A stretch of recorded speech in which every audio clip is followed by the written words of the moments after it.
अस्सलाम वालेकुम viewers, postal soft solution में खुश आमदीद। उम्मीद है आप सब खैरियत से होंगे। तो आज हम जिस बिज़नेस को डिस्कस करने वाले हैं वो है ज्वेलरी शॉप, यानी कि आर्टिफिशियल ज्वेलरीज जिसको कहा जाता है। तो ये हमारा यूट्यूब चैनल है, तो यहाँ पे हमारी वीडियोस आती रहती हैं डेली बेसिस पे। कोई अपडेट हम रिलीज़ करते हैं तो उसकी भी यहाँ पे वीडियो आपको मिल जाती है।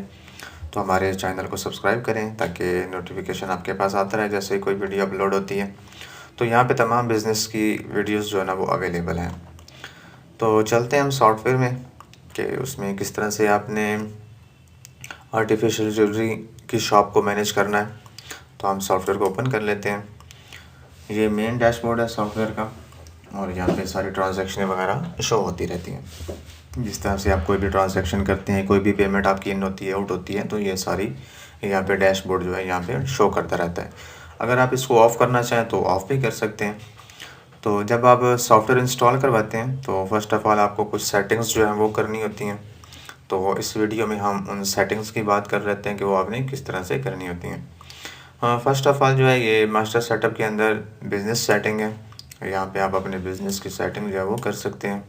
बिज़नेस नाम लिखते हैं, उसके बाद एड्रेस लिखते हैं, उसके बाद ऑनर नेम हो गया, कॉन्टैक्ट नंबर, ईमेल लिखना चाहें वो लिख सकते हैं। बाकी ये है कि ये रेड बटन दिया गया है, इस पर क्लिक करेंगे तो आपका नाम जो है वो उर्दू में भी कन्वर्ट हो जाएगा, ताकि अगर कभी आपको उर्दू में बिलिंग करनी पड़ती है तो वो भी आप कर सकें।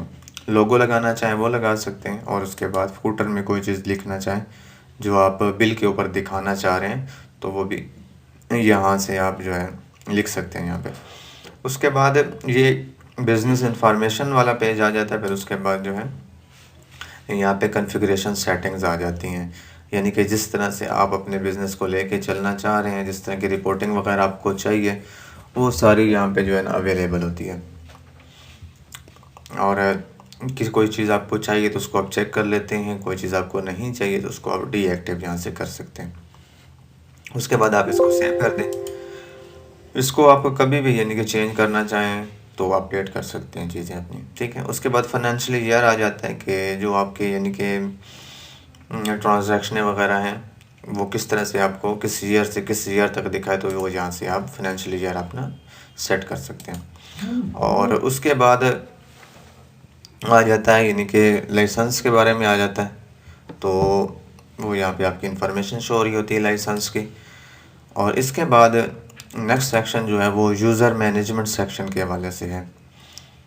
उसमें आप यूज़र बना सकते हैं अपने, जैसा कि मैंने 2 यूज़र्स बनाए हुए हैं, एक एडमिन है और एक सेल पर्सन है। अगर सेल पर्सन किसी को बनाते हैं तो वो जस्ट इनवॉइस बना सकता है, बिल बना सकता है, इसके अलावा और कुछ भी नहीं कर सकता। उसके सामने जस्ट पॉइंट ऑफ सेल की जो स्क्रीन है वो ही शो होगी। और एडमिन की अगर आप उसको एक्सेस देते हैं तो उसके पास कंप्लीट एक्सेस होगी, कुछ भी वो एक्टिविटीज़ कर सकता है। और इसके अलावा अगर इन्वेंट्री मैनेजर बनाते हैं तो वो जस्ट डाटा एंटर कर सकता है, परचेज डाल सकता है, इस तरह की चीज़ें वो मैनेज कर सकता है। तो अब यहाँ से जो है ना न्यू पे क्लिक करेंगे। First of all user name लिखेंगे, टाइप देंगे उसको, उसके बाद उसका नेम, कॉन्टैक्ट नंबर और पासवर्ड और ईमेल लिख के सेव कर देंगे। उसके बाद यूज़र राइट्स आ जाता है। तो यूज़र राइट्स अगर आपको देना चाहें, मसलन कि कोई डिस्काउंट वगैरह सेल पे दे सके, किसी आइटम पे दे सके, या कोई सेल जो है उसका रेट वगैरह चेंज करना चाहे तो वो कर सके, तो ये यहाँ से आप उसको राइट्स दे सकते हैं।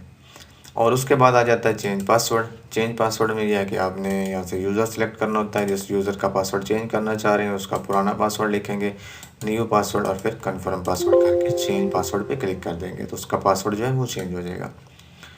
और उसके बाद यूज़र एक्टिविटीज़ लॉग्स आ जाता है। तो ये यहाँ से आप चेक कर सकते हैं कि यहाँ पे सारे आपके यूज़र जो हैं वो आ रहे होते हैं, ठीक है।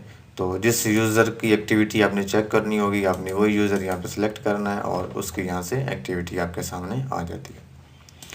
इसके बाद बैकअप के हवाले से सेक्शन आ जाता है। ऑटो बैकअप लगाना चाहें वो लगा सकते हैं, और उसके अलावा आप वैसे बैकअप लेना चाहें वो ले सकते हैं, और रिस्टोर करना चाहें अपनी डेटाबेस तो वो भी कर सकते हैं। ऑटो बैकअप को देख लेते हैं। तो ये है कि फ़र्स्ट ऑफ़ ऑल आपने यहाँ से इसको फ़ोल्डर दे देना कि किस फ़ोल्डर में आपका बैकअप जो है वो सेव हो, और उसके बाद उसका स्टेटस यहाँ से आपने देना अनेबल कर देना। जैसे अनेबल करेंगे और उसके बाद आपने इसको सेव कर देना है। ये सेव जैसे ही आप करेंगे तो ये भी मैंने इसको पाथ नहीं दी, इस वजह से ये सेव नहीं कर रहा, ठीक है। अगर मैं यहाँ पे कोई पाथ इसको दे देता हूँ, ठीक है, तो ये मेरा डाटा जो है ना यहाँ पे सेव करना स्टार्ट कर देगा। मतलब यहाँ पे सेव करता हूँ तो ये यहाँ पे मेरी यानी कि ऑटो बैकअप लग चुका है। अब मैं जब भी सॉफ्टवेयर क्लोज़ करूँगा तो मेरा खुद ब खुद बैकअप जो है वो सेव हो जाएगा, मुझे सेव करने की ज़रूरत नहीं पड़ेगी। तो ये आज की हमारी वीडियो थी सेटिंग्स के हवाले से, जो बेसिक आपको करनी होती है फर्स्ट ऑफ ऑल। तो मिलते हैं नेक्स्ट वीडियो में, जिसमें हम इन्वेंट्री के हवाले से देखेंगे कि वो इन्वेंट्री आप किस तरह से स्टार्ट कर सकते हैं। तो आज के लिए इतना ही। अल्लाह हाफिज़।